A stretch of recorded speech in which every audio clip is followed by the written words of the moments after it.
We're in day 3 of our virtual coaching clinic, and you can find out all the details on all the subjects at goldmedalsquared.com/virtual-clinic. And we'll include the link to that here. Probably if you're here, you already found that page, but thanks again for joining us. Couple of announcements.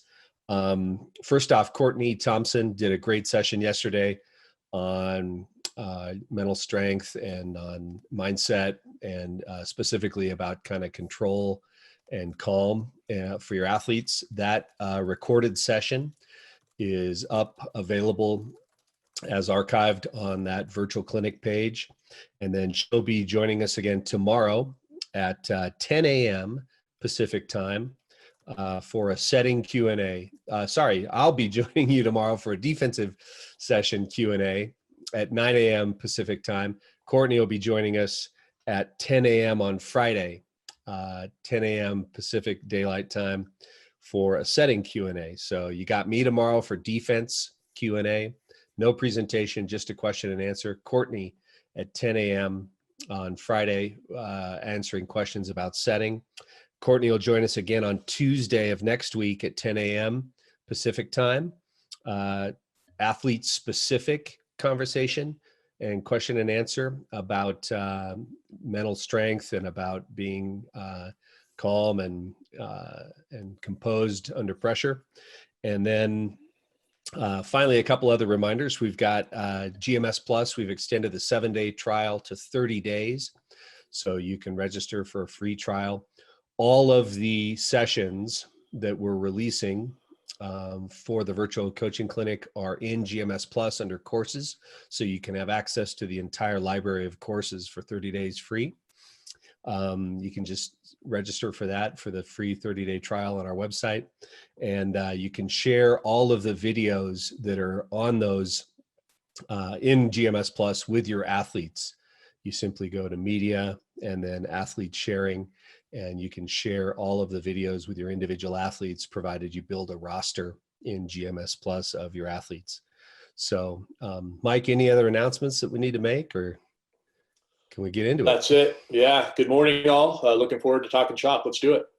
Okay. And I thought Courtney said it really well yesterday. We're so appreciative of the fact that you'd be here joining us. And it's, as always, really humbling to be able to kind of get to share some ideas with you and to talk volleyball. And we're really glad that at this time we can have the community that we have. And it's, we've had so many people reach out and tell us that they like what we're doing and that they're appreciative. And we couldn't be happier to be doing something like this. And just, we were talking yesterday, I was talking yesterday with some folks from Huddle, and they talk about how unique the volleyball community is, how, cooperative, and how inclusive, and how volleyball isn't like any other sport in that sense. They have access to football and to basketball, and they're telling me, yeah, the people in those sports aren't like the people in volleyball. And I couldn't agree more. And so in any case, we're going to start talking about blocked versus random training. And let's get into it here. We feel like this topic is important for a lot of different reasons, but this at some level, let's see. Mike, are you seeing my slides here?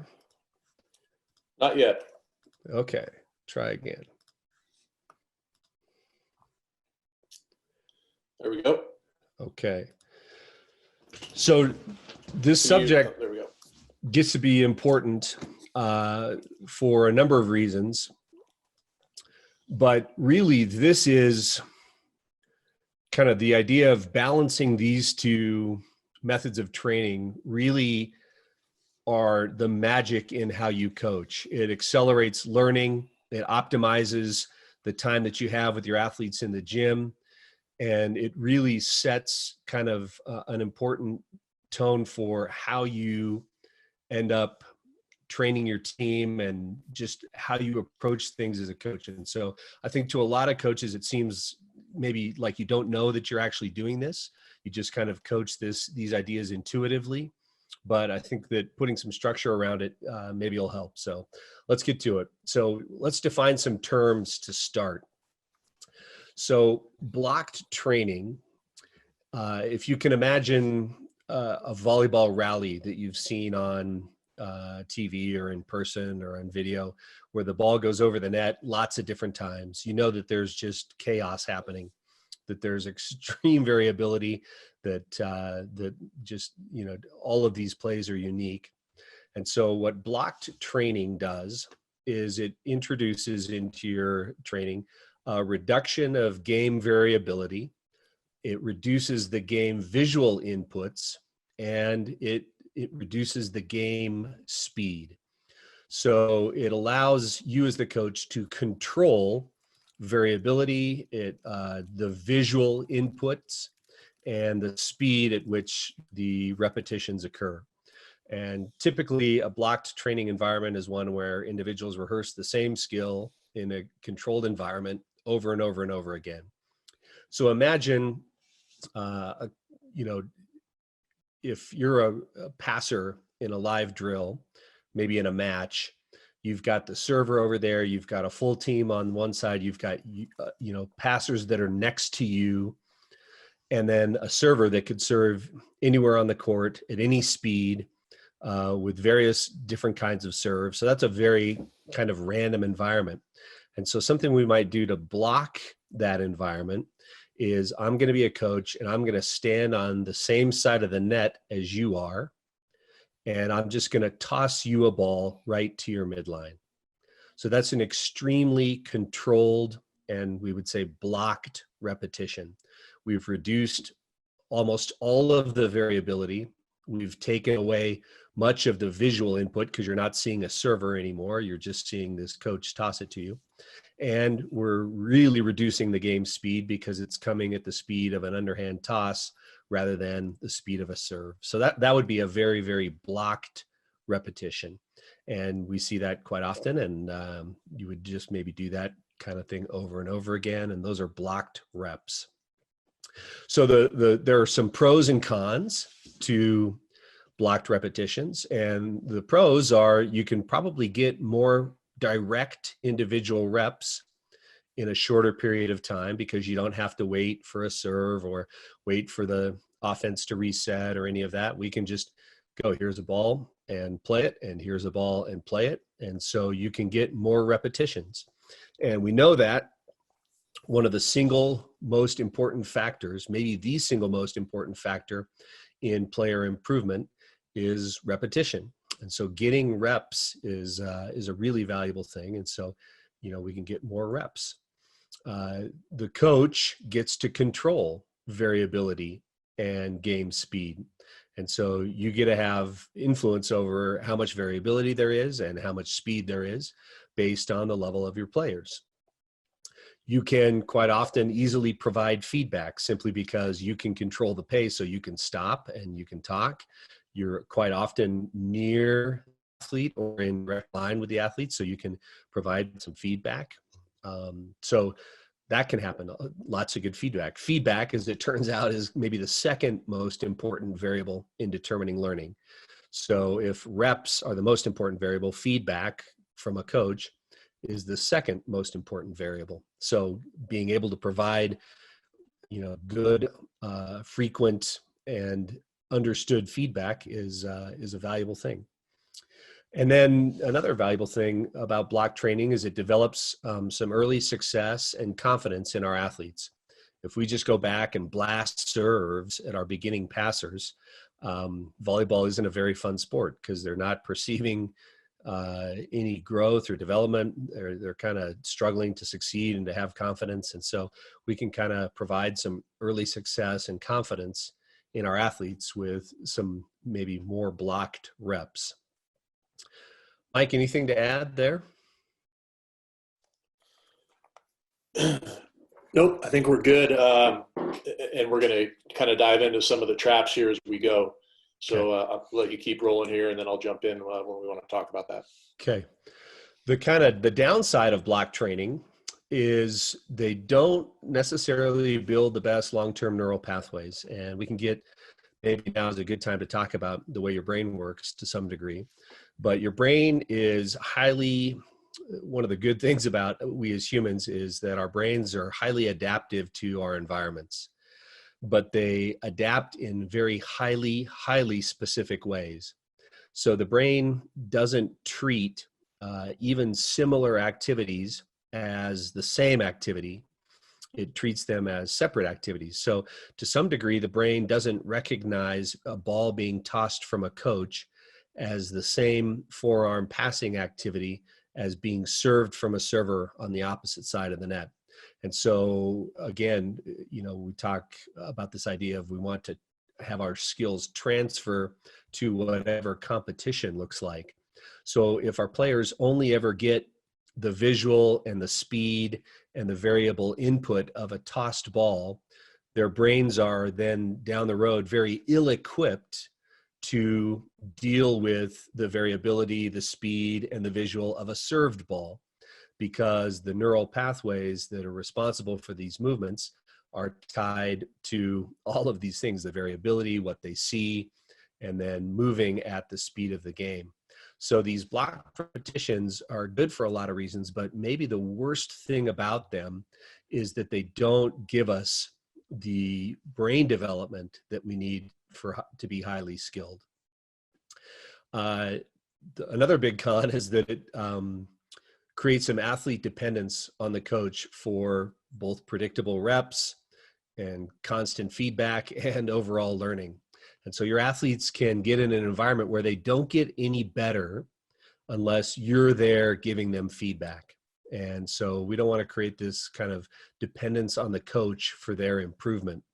And a lot of athletes kind of thrive on, that, hey, coach, I want to feel good about my game. Come hit balls at me off a box or something to that degree. And, give me feedback, coach me kind of thing. And that's how they feel good about their development and feel good about themselves as players. And we'll get into that a little bit more, that we want to kind of start to nudge them out of that comfort zone as time goes on. And as we said, again, block training quite often removes the visual input from the game. And then because we've had success, one of the good things is it creates some confidence and it creates this feeling of success. But because we've had this success at the with these blocked reps, we think we can do things, and then maybe this confidence gets shattered when the time comes to actually play in a match environment, because we're, again, not very well equipped to do that. And so, Chris, can I certainly. jump in here? So let's put a little context to that, just so everyone has a really simple example of what we're talking about. So the most common blocked activities tend to be, around individual defense. So I'll use that as my example. But so often, if we're teaching young athletes to, make the moves, teaching them how to make the moves, it is necessary to have some form of a blocked activity. But as we get better and better, what I see is, okay, let's work on digging balls to our right. And that athlete's it's very predictable. We're going to dig balls to our right. There's no randomness to it at all. And then the coach might say, okay, now let's dig balls to our left. And that athlete will just make predictable moves to their left. And again, that's where the false sense of confidence can come into play, because now you put them into a game-like activity, and the game is random. And all of a sudden, I can't predict when a ball is coming to my right, or I can't predict when a ball is coming to my left. And all of a sudden, it's a totally different deal. And so we'll get into kind of this intermediate conversation and phase, but just to put a little context to what that may look like in your gym, so those who are listening can kind of check themselves, say, is this something that I'm doing, and how can we maybe get a little bit better at that? Yeah. So this is typically what we see. This curve is very common for blocked repetitions. So it might even start out a little flat, but then we'll see this period of pretty good development where, hey, if I'm tossing a ball to an athlete, they get to be pretty good at that. And they'll, the growth accelerates in a hurry. And then just kind of overall volleyball performance, it'll flatten out and they won't get much better. And we kind of see this because they've got some initial development and then they kind of, the development flattens out. And so these highly blocked reps don't really help us. And so I want you in your head, answer this question, 9 times 6. And so it probably took you a second, think back to your elementary school, 9 times 6, 54 kind of thing. And so, but if I ask you again now, 9 times 6, 9 times 6, 9 times 6, 9 times 6, 9 times 6, it takes almost no effort now for you to come back with 54, 54, 54. You can just answer that question immediately. And so we've given you this thing that took your brain some kind of effort to solve that problem. But then once it solved that problem, it's easy to solve that problem over and over and over again. And when we don't challenge the brain, it doesn't require growth. It doesn't require development. It doesn't require more building of neurons to solve that problem over and over and over again. So once your athlete has got to a spot where they have solved the problem of this activity that you're in this blocked activity, the brain kind of stops developing. These neural pathways kind of stop developing at a robust level. They just, because it's not needed for them to continue to solve this easy problem. And so this is kind of the growth curve we see from blocked reps. Is there's some initial development. Hey, we create some success and some confidence, and that's great. But now we become, our brains are not prepared for the variability of volleyball. And so this is what we see here.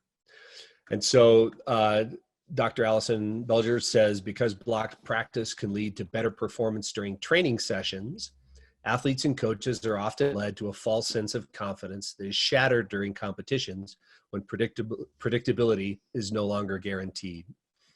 And that's, I've got 2 daughters that are 11 and 13, and they were playing volleyball this last season on their little club rec teams. And this statement was never more evident maybe than in that environment, where you feel like, hey, my players can do some things when I'm tossing balls to them, but as soon as volleyball starts, suddenly anything that we thought we were good at, suddenly we're not. And it's chaos again, because the predictability of these reps is no longer guaranteed. And you start thinking, hey, I thought we were good. And then suddenly when volleyball starts, we're not so good after all. And that's one of the, big downsides of these blocked repetitions. So certainly they have their place and kind of, some very, very definitive and positive aspects.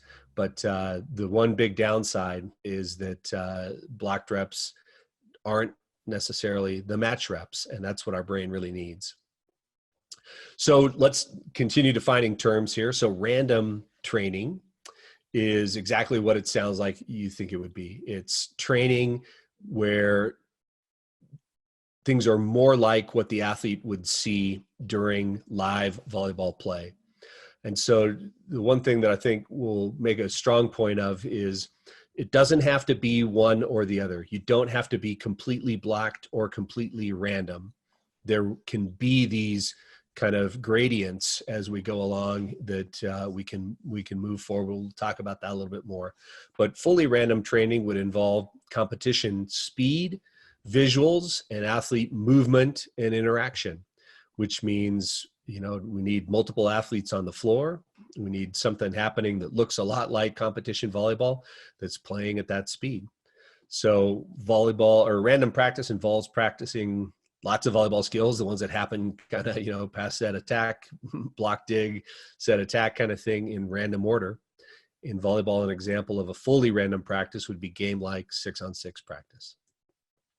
So the pros of random training is volleyball is a visual motor game.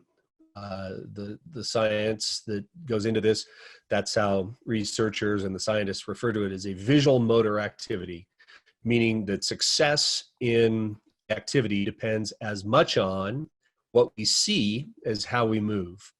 So being a good volleyball player is as dependent, you're as dependent on your ability to process what you see as you are on how you move mechanically. And so because of that, we have to have a really high level of visual input for our athletes. And those visuals need to be at the speed of the game so that our brains can start to get used to, this is what the environment is that I'm expected to operate in. And now I can make the appropriate neural development.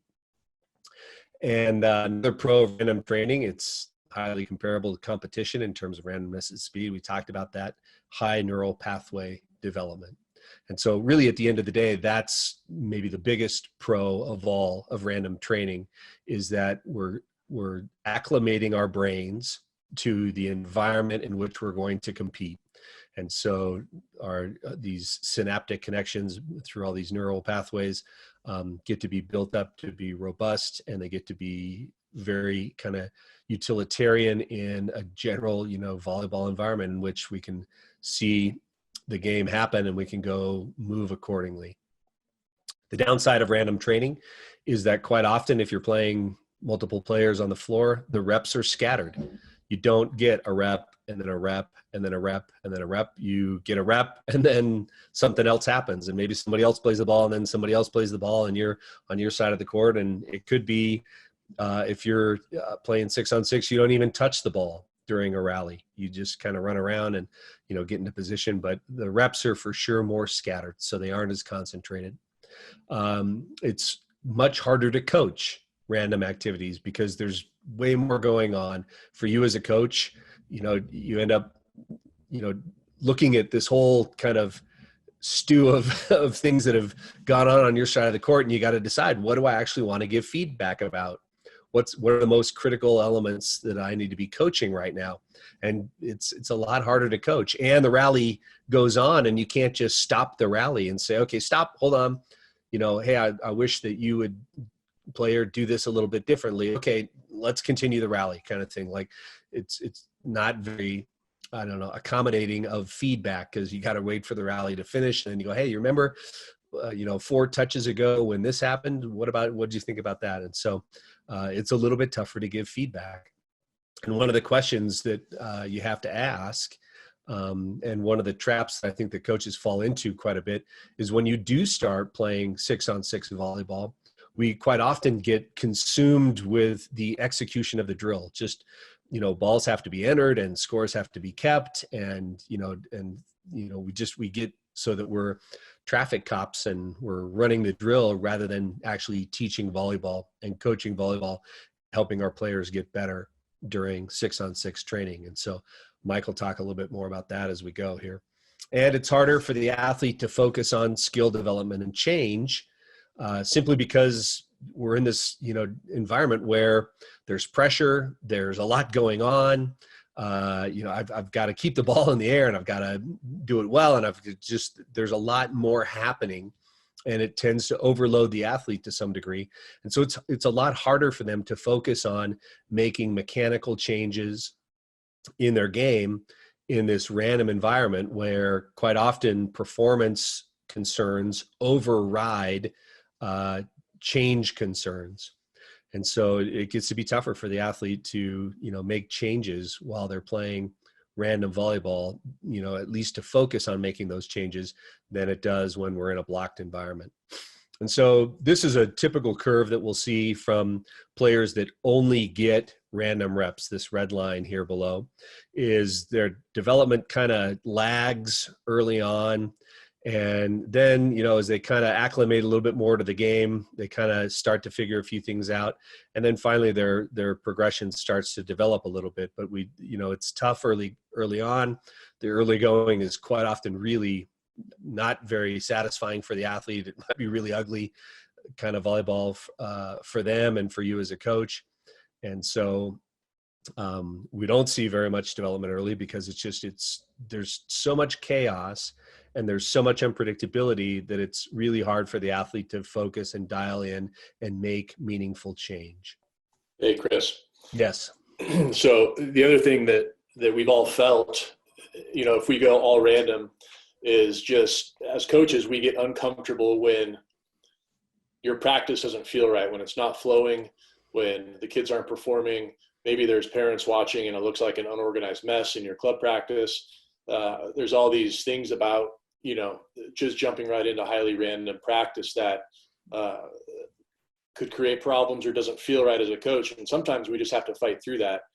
And certainly a really, really well organized, blocked practice where it's predictable, exactly it's going to feel more organized. It's going to feel tighter. It might even look tighter to parents.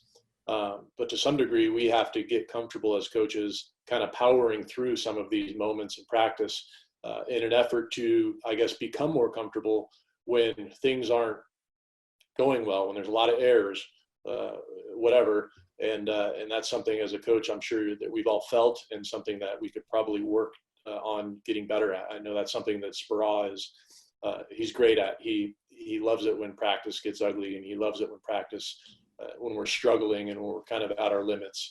And so just be aware of that, coaches, that you'll probably feel that. It might not feel great, but it's just part of the process and something that we all need to kind of work through and get comfortable with. Yeah. So Dr. Richard Schmidt was a prominent researcher in the field of motor learning through the 80s and 90s and even the early 2000s. And John Kessel, who is the director of grassroots development at USA Volleyball for a long time, was emailing back and forth with Dr. Schmidt. And one of the questions he asked was, hey, how do we transition from block to random practice? And Dr. Schmidt said, hey, the research shows that block practice is better for retention only for beginners. And the findings seem to suggest that block practice is effective until the learner can just barely do it, and that random practice is always more beneficial thereafter. And so I want to make a couple distinctions here in this. One of the things that I think that's important to note is our definition of beginners. And beginners aren't necessarily just people that are new to volleyball. I classify a beginner as anyone at any level that is looking to make a change. And so you could have players on our national teams that I'm going to treat like beginners. And you could have players like my daughters that are 11 years old and pretty new to volleyball that are truly, beginners. And so I'm going to take that definition and I'm going to broaden it a little bit to just include anybody that's looking to make a change. And then the other thing that I think is valuable is when we look at this, block practice is effective until the learner can just barely do it. And I'm going to insert a word here, that increasingly random practice is always more beneficial thereafter. And so we'll talk again, like I said, a little bit more about this transition from fully blocked to fully random. But we want to make sure that there is some transition, that there isn't just, hey, I'm going from fully blocked to 100% random, that we kind of ease our athletes into this idea of fully random practice. And so we feel like this is pretty critical to understand that the brain is adapting to the required environment. Like we talked about, there's this really high level of specificity, and specificity is kind of the governing principle in how our brain adapts to any environment in which we find ourselves, is that the way we move and the way we process our visual inputs are highly, highly specific, so that there's very little transfer between even qualitatively similar tasks. So passing, again, a tossed volleyball is not the same necessarily neural pathway as passing a served ball. And setting a wall is, your brain treats that completely differently, as a completely different skill than setting live volleyballs that are passed to a live hitter.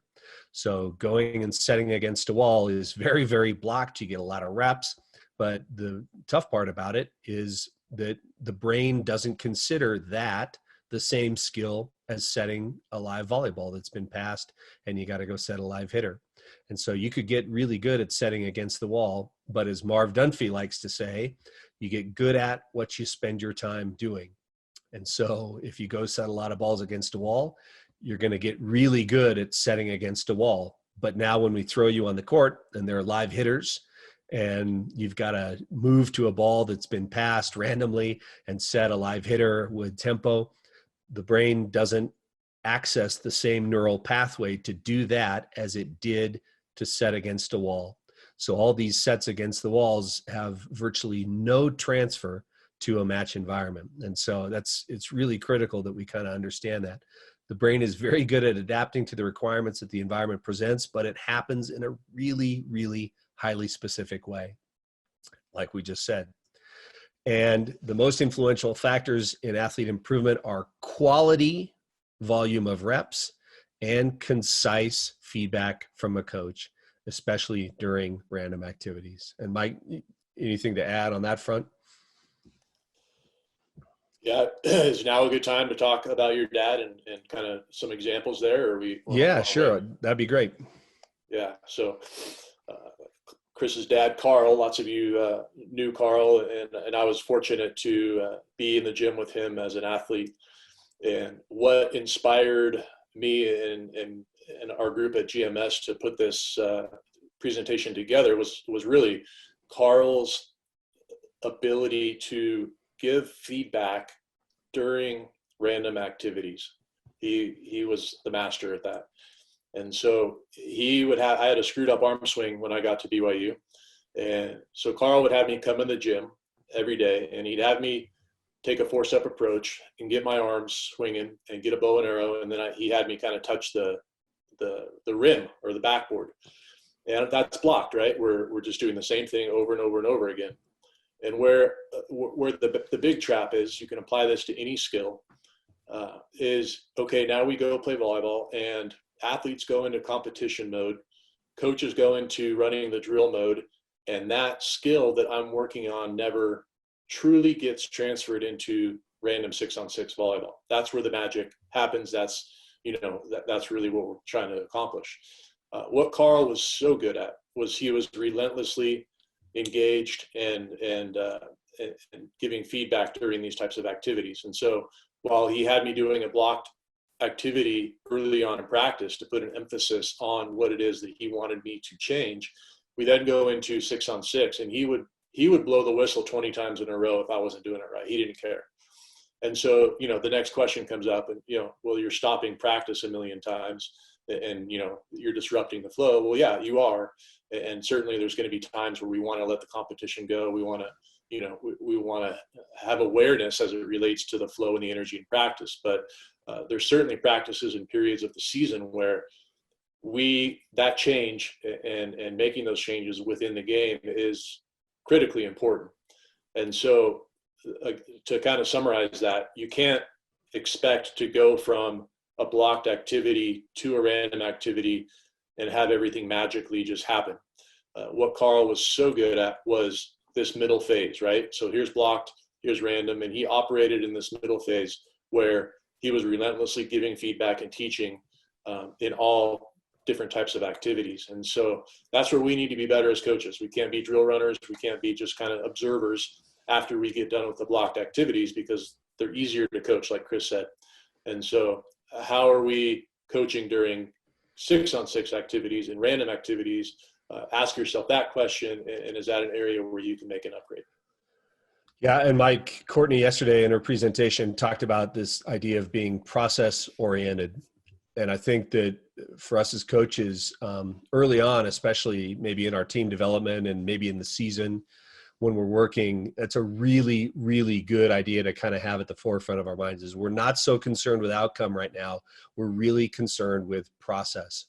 And what Mike described, where we'd blow the whistle, or my dad would blow the whistle, and he'd say, no, you didn't use your double arm lift the way you're supposed to. Do it again. Show me. Do it again. Show me. Do it again. Okay. And then we'd continue the rally. What I like to do also in combination with that is blow the whistle and say, Mike's side loses this rally. His team loses this point because Mike didn't have a double arm lift right now. And one of the things that I've found really gets the athlete's attention is when their team loses the rally, if they aren't conscious and mindful about making some of these changes. And I think that that's another good kind of way, maybe you could sneak that in there here and there to really focus the athlete on, hey, the thing that matters the most right now is this process. And we'll talk about that a little bit more as time goes on. Yeah, the most obvious skill or technical issue that we talk about is goofy-footed hitters, right? Almost every single goofy-footed hitter can take a proper four-step approach without a volleyball. Go do this. Okay, yeah, you can do it. And maybe even get to the point where they can all do it in a hitting line with a coach tossing them a ball. And then you go play volleyball, and almost guaranteed, it's almost a universal truth that that athlete is going to revert back to being goofy-footed. And so as coaches operating there, that's where the meaningful change is going to happen. Blow the whistle. No, we're not letting you do that anymore. And you'll be shocked if you engage in those types of teaching moments and interactions at the rate at which learning and change will increase. So we're going to get into a couple of ideas, just stages of skill learning here. And we want to talk about, is there some kind of magic best of both worlds? Well, we talked about, hey, here's what's good about blocked. Here's what's good about random. Is there some way to kind of merge the two? And then how can we help our athletes transfer the skills that they kind of work on in blocked environments into their random game-like activity? And then how can we increase specific reps during random game-like activities? So we said one of the downfalls of random practice was that it was hard to get enough specific reps on something we're working on. So are there things that we can do to actually build those into our game-like activities where we can actually focus on a few more specific reps? So you've probably seen these ideas talked about before, but in phases of learning here, especially skill learning, you're in a cognitive phase. And this is where you're first introduced to a new skill. You're figuring out the demands of the skill, like kind of how my body moves, the spatial relationships that are required, the force on the ball, what's going on with how much force is being put on the ball, how fast things are going. So it's just, we're at the very, very basic phase of kind of understanding this is the environment, these are the demands of the skill, and it's where we're just first trying to make some changes here. And so cognitive phase is characterized as having some good gains. We actually get better quickly because we're making some good adaptations, but our performance is really inconsistent. And so we want to slow down the pace. We want to have an emphasis on simple teaching keys. So we want to keep the instruction as simple as possible in this cognitive phase. We want to have much less complex verbal feedback. And so one of the kind of things that we want to emphasize is during this cognitive phase of learning, and really during all the phases of learning, the learner really struggles to process language. And so if you're talking, I'm telling you right now, your learners are not going to have a really easy time learning. They're going to be too busy, concerned without trying to understand what you're saying, or they're just going to block out all of your talking because they're more worried about keeping the ball in the air kind of thing. And so the amount that we can minimize, especially complex verbal feedback during this time, is really, really valuable. And so we're going to substitute that with just showing. So instead of talking, we like more demonstrations, more showing, more of them visually seeing what the requirements of the task are and what we'd like them to do.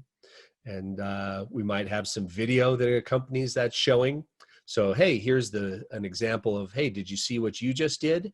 Here's the video of somebody that did it really well. What were the differences? Okay, can you do what they're doing? Or can you do what this live demonstrator is doing now? We'd like to remove variables from our cognitive phase learning. So we want to get involved in some blocked activities.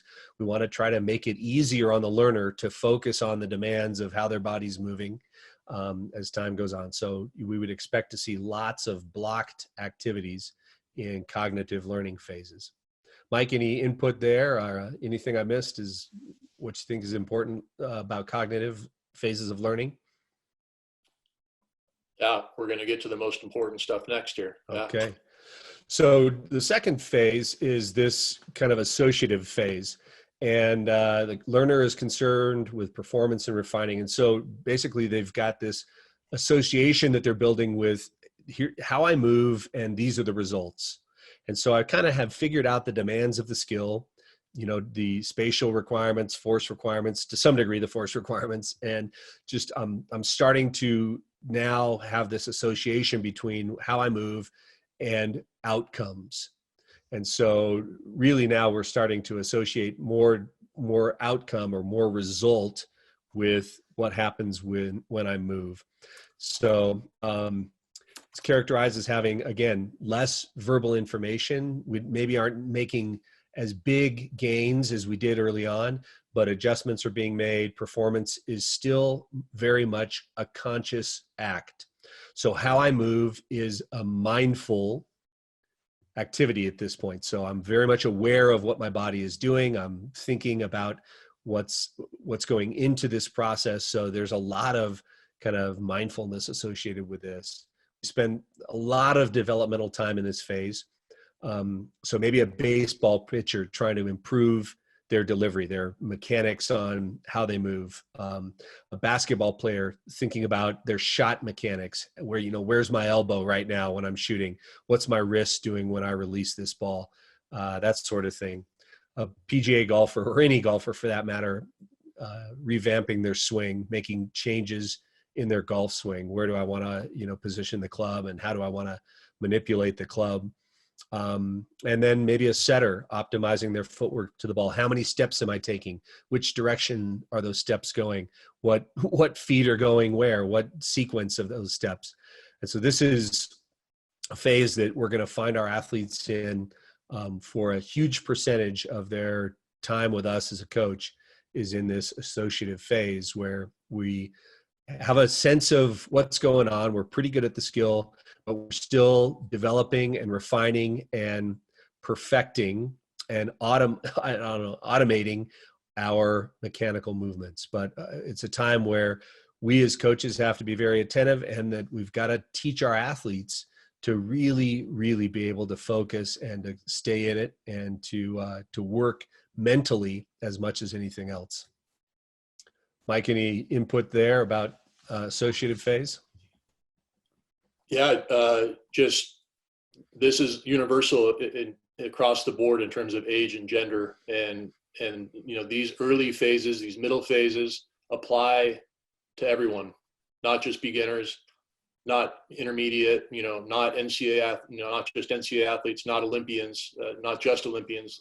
Some of the best coaches, some of the best teams revisit the cognitive phase and the associative phase on a regular basis. And so this is something that you know, we spend an enormous amount of time doing, and it's relative across all ages, all levels, and it's not unique to just learners. One of the things that John Wooden, the basketball coach at UCLA, counted as one of the hallmarks of his program was that every day they worked on fundamentals. And basically what he meant was every day they were spending time in cognitive and associative phases of learning. And so every day they were going back to this and see. So here are some of the best basketball teams in the history of basketball. And every day they spent time in these phases of learning. So the last phase of learning is what we're calling autonomous. And the stage is characterized by a nearly automatic kind of performance. So cognitive processing demands are minimal if they exist at all. And think about maybe your favorite live band and watching them perform on stage. If you've seen, you know, a band that's performed live thousands of shows, they don't think about, how do I make this chord, or what note do I hit here, or how do I reach, you know, this harmony. They just perform completely automatically, and the performance is, it happens with almost no thinking or awareness of performance. The brain is just chugging along. And one of the things that we want to do, I think, as coaches, is we want to compete in that environment. Certainly we want our athletes to be competing in this kind of autonomous phase. We don't want them doing too much thinking about their mechanics. during a match, at least not when winning and losing is important. Maybe if I've got a younger team in development that I'm coaching club, maybe I don't care. I want them actually doing some associative learning during during the matches. But in competition, quite often at high levels, athletes are performing autonomously. And but one of the Chinese diving coaches said they produced lots and lots of Olympic diving champions in China. He said, one of the things that I took away from working with this coach was the importance of continually revisiting the first and second states of a motor acquisition, no matter how accomplished an athlete might be. And if you think about diving and the precision required for, the success in that particular sport, you can imagine the athletes spend a lot of time in those autonomous phases. And diving is certainly a skill, or a sport in which skill factors in very, very heavily into success. How skilled you are as a diver is maybe the primary reason for your success. And volleyball, believe it or not, is on that side of the spectrum where skill is the most important factor for success, rather than, say, strength or physical fitness, physiological fitness, or strength or explosiveness or any of that.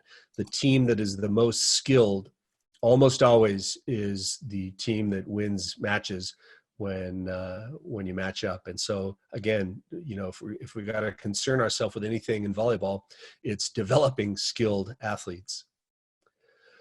And so where does transfer happen? And so we want to look at, all right, so what's the balance here? We want to start blocked and get increasingly more random. We're going to have more variability. We're going to add more speed.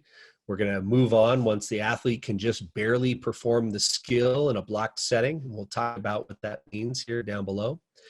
We want to have what the researchers talk about as appropriate regulatory stimuli.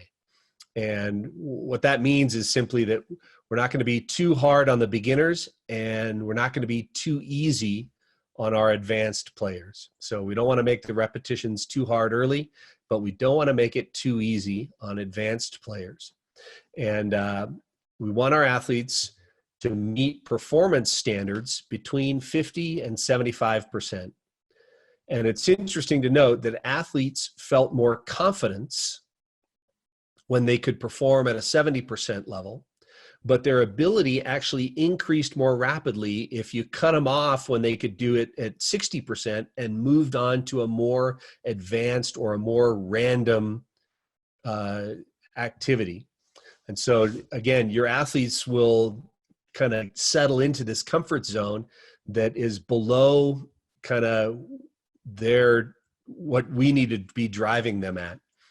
And so you think about my little example with tossing a volleyball to a passer. And, we're going to kind of figure a few things out. But let's say the performance standard is, I want you to pass it back to me so I can catch it right here, in front of my head. And once they can do that between 5 to 7.5 times out of 10, I should consider moving on to something more random. And so they're going to feel better if they can do it 7 out of 10 times, but we're actually going to increase their rate of improvement if I move on sooner. So somewhere between 50 and 75% of a performance standard, and I'm going to make it more random. I'm going to introduce more speed. I'm going to introduce more variability, and hopefully, perhaps at some point, I'm going to introduce more game visual. Chris, can I jump in? Yeah, certainly. Once upon a time, we worked with a club up in the Northwest, and they had us come in for a weekend. And on day one, we worked with their athletes on fundamental skills, and these kids were absolutely dialed in. The club coaches had done a phenomenal job of teaching the fundamental skills. The keys were dialed in. Fundamentals were on point. And so, of course, we're thinking, geez, you guys are doing an amazing job. Why are we here? Why are you having us come here? The next day we went, and the task was to run practices with more, competitive game-like activities. And it was a total contrast from the day before. A lot of what we had seen the day before in these block settings was not in place in real life volleyball. And so it was a great illustration of where lots of time had been spent. And certainly the block setting stuff is valuable. And that's how they introduced the keys. That's how they taught the kids the demands of the skill. But where they needed to spend some more time was, okay, now the kids understand the keys, they understand the demands of the skill, and these blocked activities were dialed in. How are we going to best transfer what we've learned in the block setting into game-like scenarios? And so that's just, we can get really good at blocked fast, but if we move on too fast and we ignore that middle area, then all of a sudden it's just not transferring. And so ultimately the question is, what's the balance on this slide? The question is, and we're going to get there, how much time do you spend in each phase? And so I'm reading through some of these comments, and I think there may be a little bit of confusion. We are not recommending one or the other. What we're trying to figure out is what's the optimal amount of time to spend in each phase. And that's hopefully what we're kind of drilling down on here. So we think that there's this even better blue line that we can get to. And so Dr. Steve Bain, up in, again, the Northwest, talks about helping our athletes find these challenge points. And so what we want to do is, as the blue line moves up here and it starts to flatten out, that's where we're going to hit this 50 to 75% of our performance standard, and we're going to increase the randomness. And now it'll be flat for a little while as they start to figure out, and then they're going to get better, and then they're going to hit this kind of 50 to 75%, and then we're going to increase the randomness. And again, and then they'll hit this inflection point, and every time they start to flatten out where they kind of master the level that we've got them at, now we need to increase the randomness. And so we're going down here from something really blocked towards something really random eventually up here.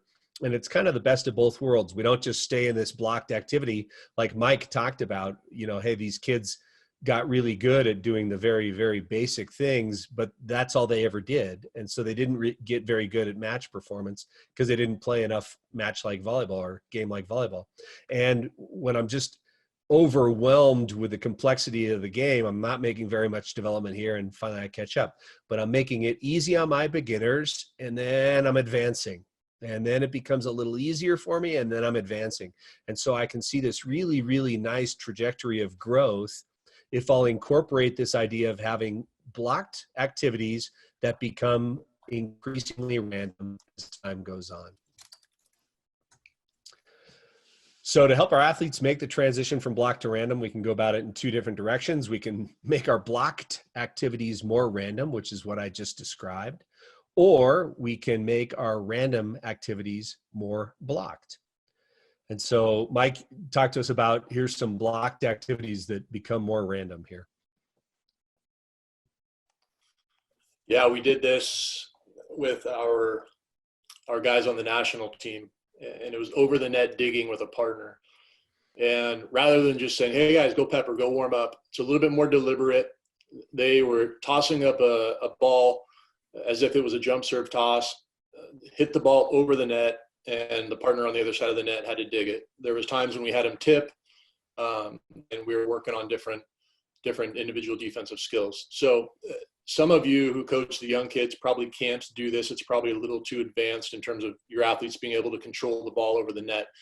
If those of you that are coaching maybe in college, or you have some higher level high school club kids that can perform this skill, it puts a focus on something, and it's a nice way to work on some of these moves with the ball actually coming over the net versus just a standard pepper. It is partially blocked, partially random, and that's kind of what we're trying to get at here. Pancake butterfly with a coach's toss. And so again, oftentimes, this is why so many coaches don't like pancakes. The kids will toss balls to each other, and the toss is, 20 feet in the air, and the kids are timing a pancake and pancaking the ball by their ear, right? That's what drives us all crazy. And so what we want to do is help the athletes, challenge them, in a way where the pancake move is actually a legit pancake move and they're stressed to get there.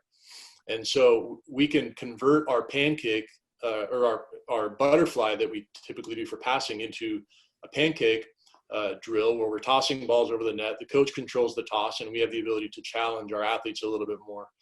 And this can be used for any age and gender. And again, the ball's coming over the net. As a coach, you should be able to challenge your athlete a little bit better rather than your athletes sending these lollipop balls back and forth to each other where no one's getting challenged or getting better.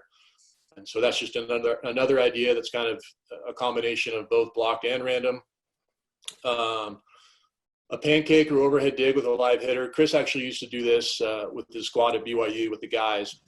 And again, it takes a little bit more control. So it depends on the age that you're coaching. But you can have a blocker, a live setter, and a live attacker. And then you can have a live defender behind the block. And that hitter either has to tip or hit a ball high and deep. And it's blocked because we're calling the sets. He only can do two things, but it's a little bit more random because the defender doesn't know if they're going to pancake or they're going to tip or hit the ball deep. The defender doesn't know. Also, the defender gets to see what's in front of them. They get to see the set, they get to see the hitter, they get to see the blocker. And so the visual component of that is a little more random. And so again, we're controlling the activity.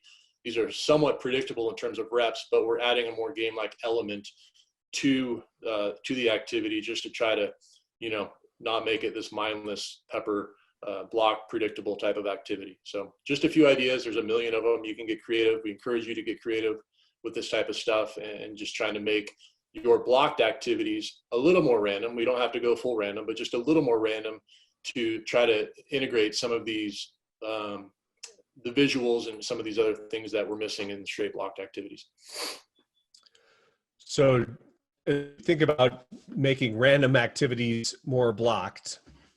So we want to remove variables to help our athletes focus on learning the skill. And as the athletes show improvement, we can reintroduce variables to the activity. So there's an activity we play a lot of in our gyms called ball setter, ball hitter. It's just a defensive oriented drill where we're working on our block and our defense behind the block. So it's kind of attackers against a full six defenders.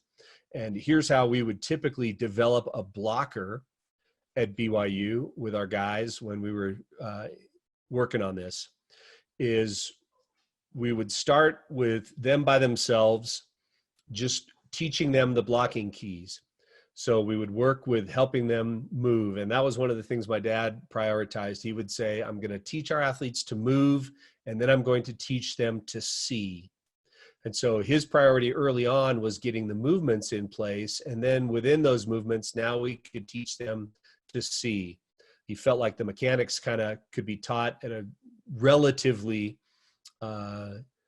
sped up pace, or the learner could learn those at a relatively quicker pace than they would learn the visuals. And so we wanted them, as they were developing their visuals, to have the mechanics in place.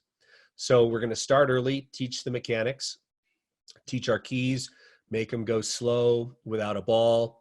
Just here you go. Here's how you make this blocking move. And we'd focus on their footwork, on the way their arms moved. And then, at some point we'd start talking about their eyes. And then we'd go slow with a coach, maybe attacking off a box. All right, here you go. Make this blocking move. And we'd try to, coach them with their mechanics and hit a ball at them off the block just to kind of get a feel for, all right, here's some timing. Can you get your eyes on this person that's on the box to kind of start working on some visual? And then we'd set a slow set and we'd tell them what was coming. This is going to be a slow set to this hitter on the outside probably. Now go block this slow set. You know what's coming. It's nice and high, so you have time to execute the mechanics. And then we'd say, okay, now we're going to speed up the set. Go block this single hitter on a faster set. And so then they could execute the mechanics on a faster set. And then we would put multiple blockers in place so they could start to kind of get a feel for, this is what it feels like to block with 2 people on the court and 3 people on the court, so that I kind of start to get some spatial relationship with the other blockers that are out there. And then we would move into this ball setter, ball hitter environment where we had 3 blockers, 3 defenders, and we'd say, all right, this is a single known attack type. So we would say, we're going to set a hut right now or a go right now. Everybody knows where it's going. So you don't have to worry about a read right now. Just be great at your mechanics. You know where the ball's going, so you don't have to be fooled by the read.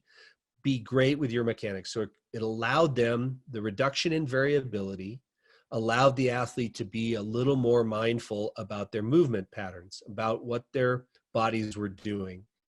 And so that's, I think, maybe this really important idea is if you reduce variability, you can facilitate mindfulness and you can facilitate the athlete's focus on their mechanics. And then we would say, all right, now, once we kind of got good at that, okay, this one's a go, and this one's kind of a high to the right side. We called that a red. And this one maybe is a little quicker in the middle. And so we would tell them, this is what's coming. And they would know what was coming so they could focus on their mechanics. And then we would say, okay, now it can go either outside or right side. And so now they had a little more variability. And then we would say, okay, now it's going to be this attack scenario where we're going to run it, maybe what we would call a gap from a middle hitter and a go from an outside hitter. So we're going to run gap go right now, or we're going to run quick in front and a red, a ball behind. So we run quick red or gap go against these attack scenarios. And then finally, once we kind of ran through some scenarios, it would be a full defense against, you don't know what's coming. The offense can set any of the sets that they want, and you got to defend the whole thing. And so you can see where we'd progress from this really, really blocked environment where there's no ball and it's just you're moving slow and we're focusing on your mechanics to slowly increasing speed, variability, visuals, and having other people on the court with you. And ultimately, we'd progress into something that looked like full speed competition volleyball.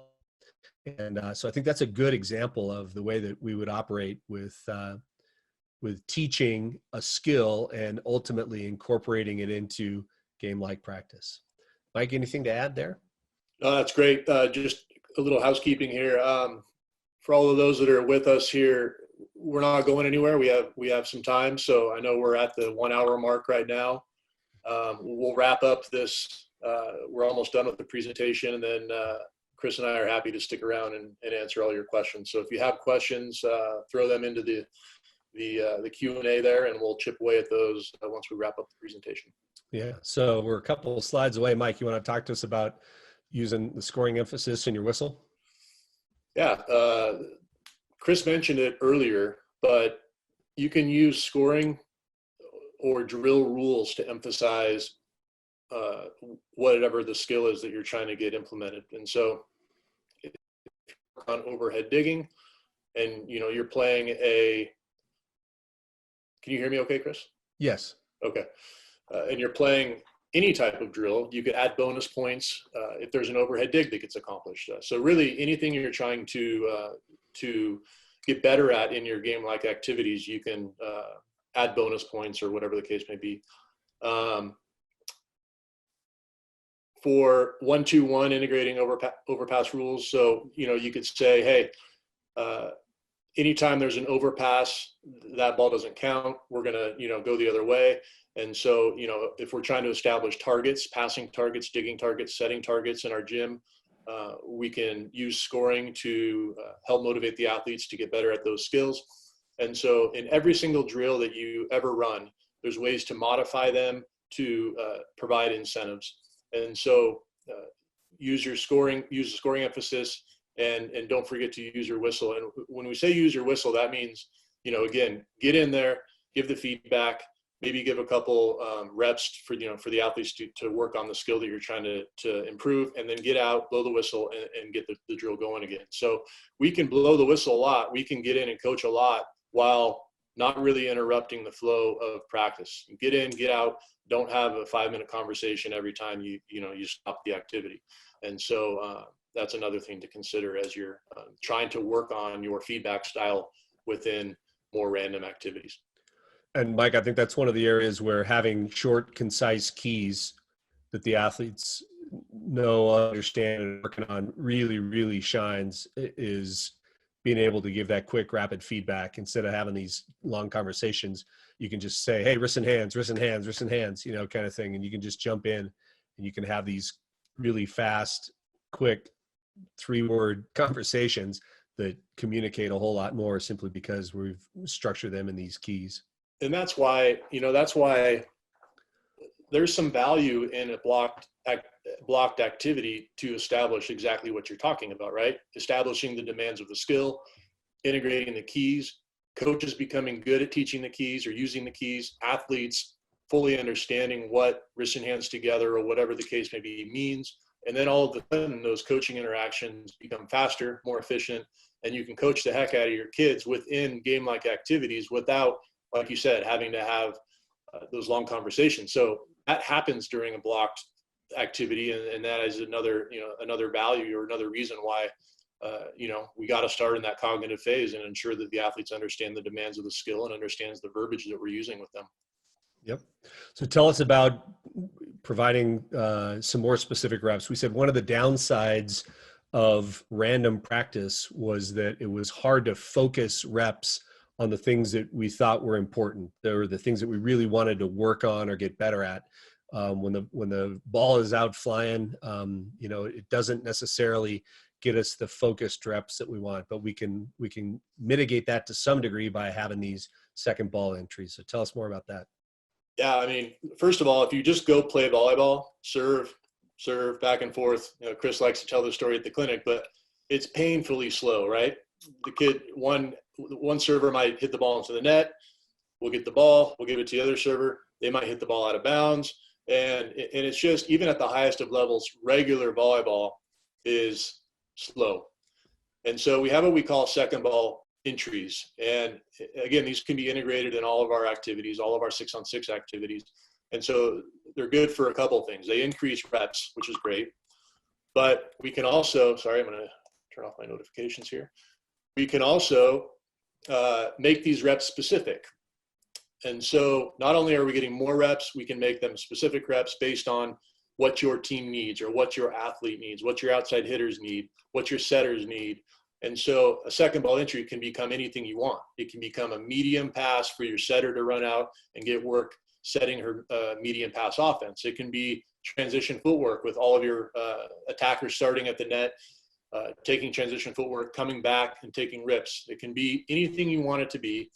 And so now you're not only speeding up the drill, making it, getting kind of some of that rhythm and that mojo going in the activity, but you're putting a specific emphasis on it and you're getting more reps, and it's just a win-win. And so we love second ball entries, and putting an emphasis on it will help you transfer from a blocked to a random setting and really help the kids make that change. And so, if you're in a blocked activity and you're working on blocking footwork, and the kids don't have it quite down yet in a 6-on-6 setting, you can use a second ball emphasis and just say, hey, I'm going to hit a ball over you, or I'm going to toss the ball over you. You're going to make a full swing blocking move. It's not fully random. It's not fully blocked. It's kind of in this tweener phase, and it's highly effective. And so we love second ball. I encourage you to work those in and make them specific. Don't just kind of mindlessly enter second balls. Make them specific based on what your team and what your athletes need. Yeah, and on our slide here, we have this thing that says 1-2-1 with specific coach entries.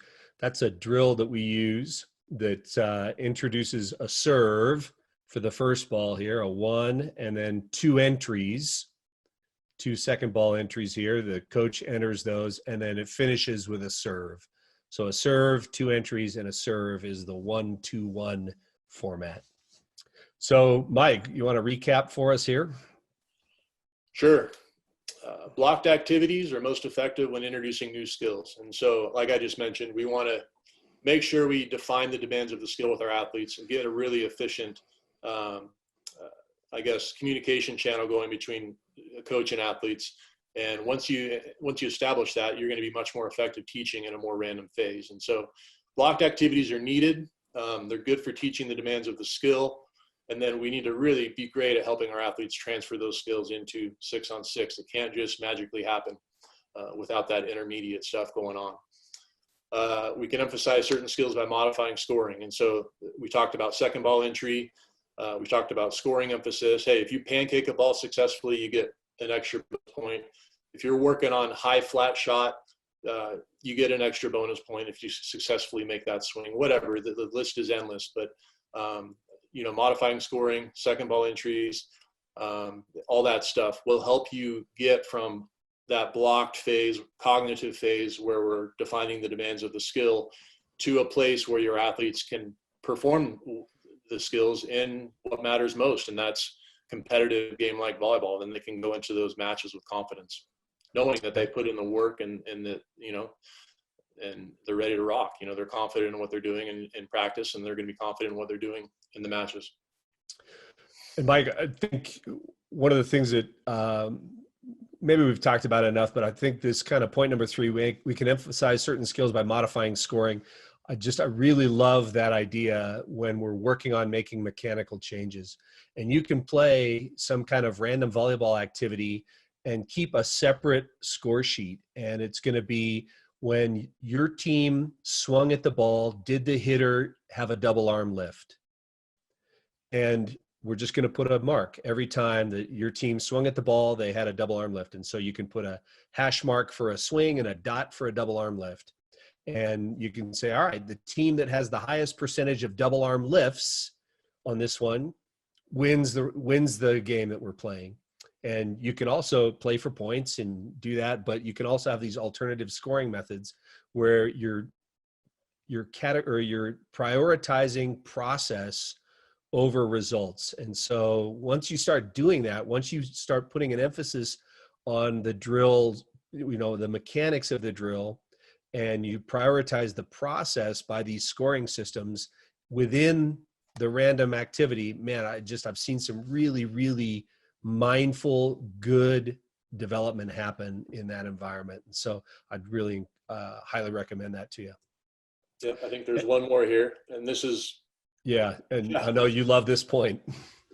For me, this is where the rubber meets the road. And it's just, our job as coaches is not to run drills. Our job is to teach. And so I've been with Gold Medal Squared now since 2002-ish. So, and I've answered, I don't know how many emails in that stretch of time, but a lot. That's what I do on most days, is answer emails. And it's shocking how many folks will email us and say, what drill can I run to help my athletes make this change? And I get it, because the drill serves as the vehicle, right? We have to have good drills that your athletes like. This is a vehicle for helping the athlete make the change. But there is no drill that will make changes for your athletes. And so it takes mindfulness from your athletes. It takes relentless coaching sometimes from our standpoint as coaches. It may even take confrontation for those athletes that are stubborn. It may take getting creative, thinking outside the box. Okay, this athlete is not a great learner, but how can I really, really help them? Do they need to watch video? Do they need to have one-on-one sessions? What is this athlete's personality, and what can I do to help them learn? And so that's hard, and it takes time. So often as coaches, I'm certainly guilty of this. When there's an athlete that's stubborn or is not good at making changes, we just start to ignore them. And I can tell you that there's not a whole lot of universal truths there in volleyball. One of them is you're always going to have athletes on your team that are good learners, and you're going to have athletes that are slower learners. That is just going to be the case. And so, yeah, we got to really dive in and figure out how to be great for each athlete and do our best to help them make changes. And certainly drills are important. And we want to have great drills that you like, that your athletes like. But just remember, your job is to teach, and great drills will serve as vehicles for lots of great reps and lots of great feedback. Dive into questions here? Yeah. All right. So Mike, as a coach, how do you determine when block training would be effective versus when random training would be the most effective? How would you determine this if your whole gym is it at completely different skill levels, and do you follow lead training style practices? I'm not sure what lead training style practices, but that's a good question. What do you recommend if we've got varying levels of skill across the members of our gym? Yeah, that's a good question. I'm gonna let you answer it. So that's quite often the case, I think, is that we find that, we're not all coaching this homogenous group of players that have equal abilities and equal skills. And so one of the things that I like to do is I want to make sure that what I find is athletes kind of tend to break out into this kind of 20-60-20 distribution, where 20% of the athletes are going to pick up the skill quickly. They'll become competent. They'll become maybe even pretty good at a reasonably quick rate. You'll get another 60% that kind of eventually come along. And then you'll get this other kind of 20% that, man, these guys are going really slow, and they're not coming along. And it's a grind with them to try to bring them up to our standard. And so I like to kind of move at the pace of that top 80%. The 20% that are going fast are probably waiting around for us to some degree for the 60% to kind of come to standard. And then we're going to outpace that lower 20. And we're going to kind of move on, and we're going to say, hey, we're leaving you guys behind. And if you want to, get better, if you want to come up to standard, it probably means you've got to put in extra work somewhere. You've got to come in for extra reps. You've got to somehow find a way to play more volleyball than everybody else because you're behind the pace. And so I kind of feel like, I owe it to my team to kind of move at the pace of that 80%. And they're going to be 20% of us that are kind of waiting around, that are held back by the group. And then they're going to be 20% that are to some degree outpaced by the rest of the group. And they've got to do a little bit more. They've got to put in more work if they want to ultimately be a contributor in the program. And so how does that look when getting reps, when running a drill, when doing some things? I think a couple of ways. I'm getting everybody equal opportunities for these blocked reps that I'm giving. Everybody's going to go through and pass a ball in the butterfly. Everybody's going to get a chance to pass some balls from me, equal numbers during these practices. And so I'm going to, in the blocked rep environments, everybody's getting pretty equal reps. And then when I go to run some game-like activities, let's say I play a queen of the court activity where I've got some 3-on-3 or maybe some 4-on-4 going on, I'm going to mix teams. I'm going to never play my best players versus my worst players. I'm going to mix teams every single day. So the good athletes are playing with and against sometimes the good athletes, and sometimes against the less accomplished athletes, and sometimes the not so good ones are on the good team. And so they're going to get a chance to be mixed in with each other every single day. Every drill that we play, I'm going to have a new mixing of players so that my whole team plays with and against each other. And then we got to kind of go figure out from there how to best teach, and maybe, hey, we just, every time the ball goes to this player, we have this kind of maybe negative outcome, and it's just, we got to live with that. And we're going to train the best we can, give everybody equal training and coaching. And, but the pace of my teaching and the level of kind of my increased randomness, I'm going to move on with that 80% and leave that 20% behind. Chris, I'm going to tackle Ryan Hattis here in his question. It's a good question. Ryan's asking, we're talking about negative reinforcement. So I was talking about a team losing a point. If I didn't use my double arm lift, I just want to be clear here and give some suggestions on how we would teach as it relates to maybe punishment if the athlete doesn't do the skill correctly. And so it's an important point. And Ryan, and to everyone else who's still here hanging out with us, I don't think I'm ever giving negative reinforcement when I'm giving feedback, rarely.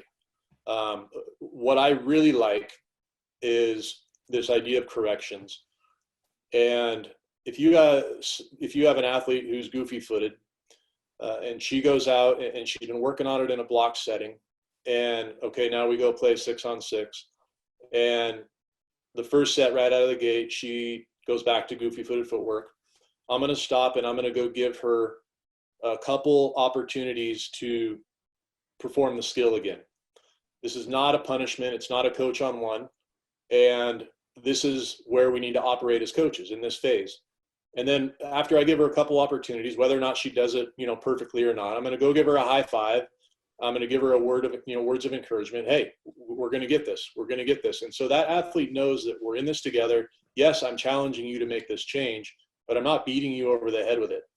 And so the interactions in these learning moments can be extremely positive, and we can be tough on our kids. We can be demanding on our kids, all while being incredibly positive and encouraging. Those two things are not mutually exclusive. And so I think that's also something that we need to remember. Positivity does not mean, it doesn't mean we can't be demanding. And so, Ryan, I hope that answers your question. But in terms of, Chris, you got something on that? Yeah, we would play a drill in our gyms, and at almost every level. If I'm coaching 12-year-old girls, if I'm coaching, national team guys, we would play a drill, and the loser would have to do some little physical activity. Hey, you got to touch 6 lines, you got to do push-ups and sit-ups, you got to do some pancakes that maybe last 12 to 15 seconds. And it wasn't punitive. It was just, hey, you lost, here you go. You get this little physical activity.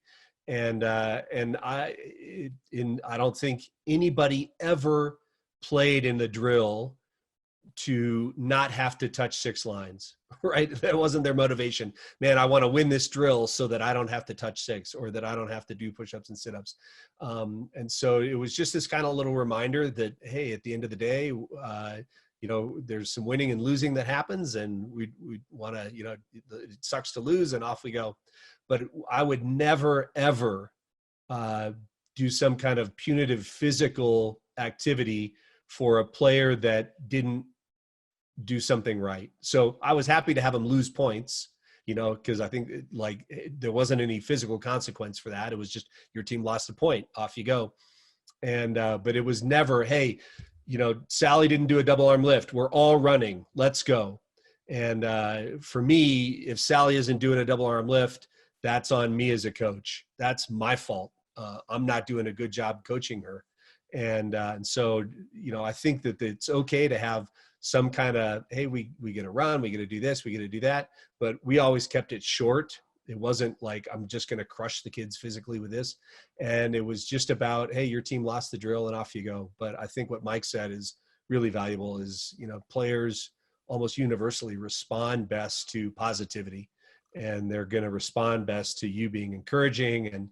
And so I don't think, for me anyway, personally, as I've developed as a coach, I don't think there's a place for physical punishment. I hate that word, but physical consequences as a result of you not doing something the way you needed to do it. I want to try to get at it a different way. I want to try to coach that with more, positivity, with coming at you that direction, as opposed to, hey, we're going to beat you up because you're not doing this right. Well, people love progress. Your athletes love progress. They love breakthroughs. And so that should be the focus. Let's make progress. Let's get a little better. Let's make breakthroughs, and we're going to celebrate that. Chris, we got to tackle one here. A few people have asked, right now, all the athletes are home and we're not training. Practices are shut down for the foreseeable future. The reality of that situation is you got to do the best you can. And there's going to be some blocked stuff that kids can do at home. And one of the questions, setting on a wall, well, that might be all you can do right now, right? And so, do you have any ideas on suggestions on for these coaches that are trying to guide their team and give them some ideas on what they can do at home while we're shut down here? Yeah, I think this is a good time to get a lot of the mental processes in place. I think it's a good time to work on team culture. I think it's a good time. Courtney talked yesterday about front loading a lot of what we want to do culturally, and in terms of mental strength and stuff like that, you want to have that front loaded. In other words, those ideas have been taught, the concepts have been understood, and we know kind of what we're doing in terms of this is who we want to be as a team, and those kinds of things. I think this is a really, really valuable time to put that kind of stuff in place. And you can get on a format like this one with your whole team and have those conversations and go, this is who we are as a team. This is what mental strength means. This is how we're going to control what we can control. And so I like to really, in an environment where it's tough to do much physical, put some stuff in place. And then I want to teach a lot of my system stuff. Defensive systems. I want to look at video with my team, and I want to show them, hey, look, this is where we want to be system wise, and here we did it well, and here we didn't do it so well. Let's see if we can do some things in terms of my systems. Now, as far as getting better at the physical part of volleyball, I think it's exactly like Mike said. You do what you can, with the understanding that you know that specificity rules. So that anything we can do to create whatever it is we're doing to have it look more like volleyball. If you're in an area of the country where you got some decent weather, go play in your backyard on a grass court, keeping all of the, distancing stuff in mind. But, can you do something that looks more like volleyball as opposed to less like volleyball? Just the principle of specificity is really powerful. So just know that, hey, setting against the wall is maybe better than doing nothing, but the amount of transfer is going to be incredibly small. All right, a couple more here, and then we're going to wrap it up. There's a few questions. I think we can knock out a few that are similar, and it's as it relates to coaches that are mostly blocked. I don't know. I think we need to stay away from extremes on either side. I think that's part of the point we're making today. It's not one or the other. We can do both, and we need to do both. We need to have the balance. But one of the gripes about blocked or about random training is that we don't get enough specific reps. And so what is a standard? Most of us have 2-hour practices.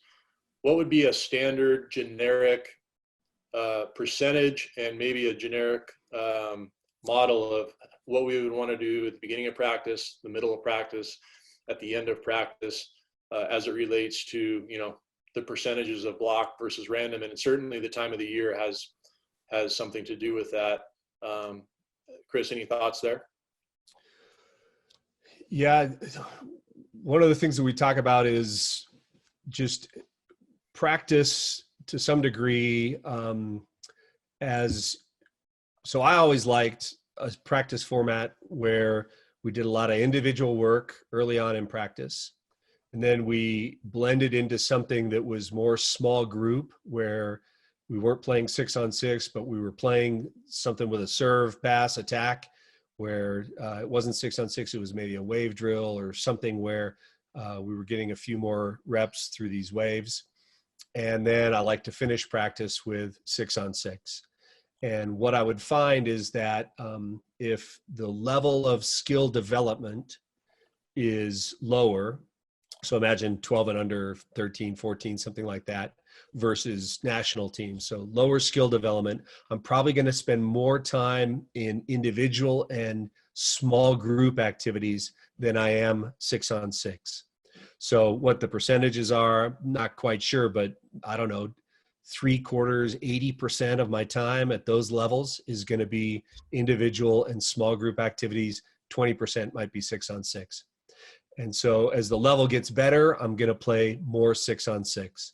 And then earlier in the season, I'm probably going to spend more time on individual mechanics and small group activities than I am on 6-on-6. So even at BYU, where we had really nice volleyball players, in the early parts of our training in the fall block, we would spend a lot of time just in individual skill development and in small group. And then as the season went on and we were in competition, we would compete more in 6-on-6 activities in our practice. But I can tell you for sure, even then, we never spent more than 50% of a practice in 6-on-6. there was still significant individual development like Wooden talked about, and then some small group activity, because we felt like that small group allowed us to kind of focus in on some specific weaknesses or mechanics or whatever that we wanted to improve on. And then we could carry that forward through to our 6-on-6. I remember Ron Larson, when I was his assistant coach at UC San Diego, every season, regardless of if they were seniors, juniors, whatever, every season he took his team through a camp the first 4 days. And no matter the experience, he reviewed the keys, he dialed in the fundamental skills. And it was, at times, it was, it was grueling at times, right? Especially if you're a senior and you've been through this for 4 years now. But like the coach in China that's been so successful with diving, you revisit this stuff on a regular basis, even at the highest of levels. And so, yeah, I remember my senior year at BYU, it was wrists and hands together. It was the first key of forearm passing. Do you have it right? And my dad did the same thing. Yeah. Yeah. All right. Well, Chris, we should probably wrap this up. We didn't get to everyone's questions. I'm sorry if we didn't get to you, but we're available via email. You can, if you have a question that's killing you and you want to engage, shoot us an email, and we're happy to continue answering your questions here. Yeah. Just a couple reminders to wrap up. We're doing question and answer on defensive systems tomorrow at 9 a.m. Pacific time. And then Friday, Courtney will be doing question and answer on setting. That starts at 10 a.m. Pacific time.